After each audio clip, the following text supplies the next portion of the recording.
Okay friend, బొరుగుల తాలింపు మాది ఇవాళ. బొరుగులు ముందులా నానబెట్టుకోవాలా. బాగా నానబెట్టుకుని బొరుగులు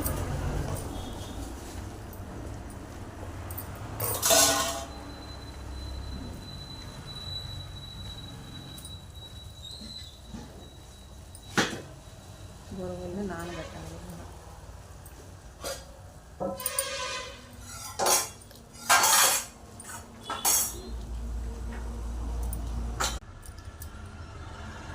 ఓకే, బొరుగులు నానబెట్టుకున్నాయి ఇలా తీసేసుకోవాలి. పిండి బాగా పెట్టి ఉండాలి.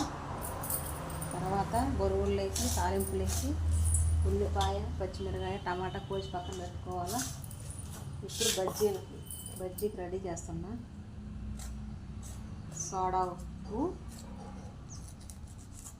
కొద్దిగా సోడా ఉప్పు వేసుకోవాలా, ఎందుకంటే బాగా పొంగుతాయి కదా. కొంచెం సాల్ట్,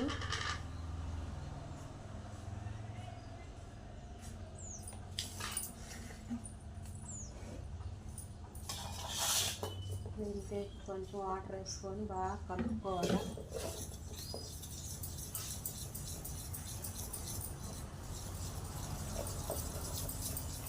మంచిగా కలుపుకోవాలి. అంత గట్టిగా అంత నీళ్ళకి కాదు, పక్కన కలుపుకోవాలి. బజ్జీ బాగా రావాలంటే మనకి. ఇప్పుడు గ్యాస్ ముట్టించి కళాయి పెట్టుకొని కొద్దిగా, అంటే బొరుగుల తాలింపు బజ్జీలు వేసుకుంటే కాంబినేషన్ బాగుంటుంది. బొరుగుల తాలింపులోకి ఇది వచ్చేస్తుంది. ఇప్పుడు టమాటా గింజలు, నెక్స్ట్ ఉల్లిపాయలు, పచ్చిమిరకాయలు, టమాటాలు, ఎండుమిర్చులు,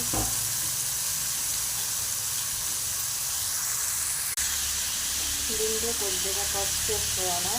బొరుగుల తాలింపు కదా, కొద్దిగా సాల్ట్,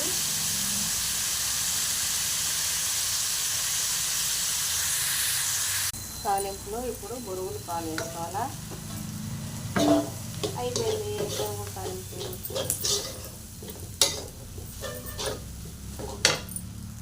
ఇప్పుడు బజ్జీలకి ఇంకొక కళాయి పెట్టుకొని బజ్జీలు వేసుకోవాలి. బొరుగుల తాలింపు బజ్జీలు కాంబినేషన్ బాగుంటుంది. మనకి అలా బొరుగుల తాలింపు అవి పొట్నాలు పొడి వేస్తున్నాక బొరుగుల పొడిలో అంటే